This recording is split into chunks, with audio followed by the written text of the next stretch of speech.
अपर्याप्तं तदस्माकं बलं भीष्माभिरक्षितं पर्याप्तं त्विदमे तेषां बलं भीमाभिरक्षितम्।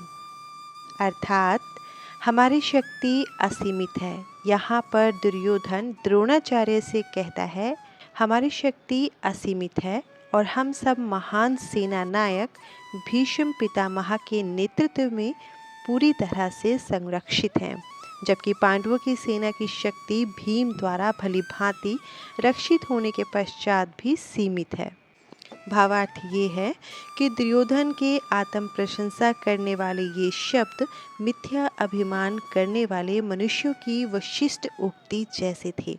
जब उन्हें अपना अंत निकट दिखाई देता है तब स्थिति का आंकलन करने के पश्चात आत्म प्रशंसा करने वाले व्यक्ति अभिमान पूर्वक मिथ्या गर्व करने लगते हैं।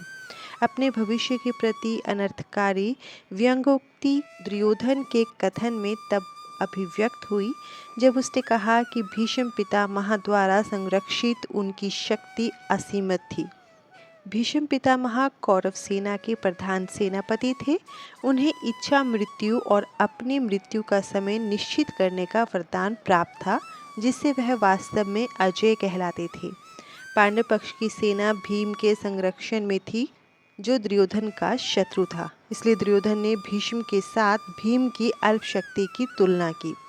भीष्म कौरव और पांडवों के पितामह थे और वे वस्तुतः दोनों पक्षों का कल्याण चाहते थे। पांडवों के प्रति करुणा भाव भीष्म पितामह को तन्मयता से युद्ध करने से रोकता था। वे यह भी जानते थे कि इस धर्म युद्ध में भगवान श्री कृष्ण पांडवों की ओर से उपस्थित थे और संसार की कोई शक्ति अधर्म का पक्ष लेने वालों को विजय नहीं दिला सकती। इसलिए भीष्म पितामह ने अपने नैतिक उत्तरदायित्व का पालन करने और हस्तिनापुर एवं कौरवों के हित की रक्षा हेतु पांडवों के विरुद्ध युद्ध करने का निर्णय लिया।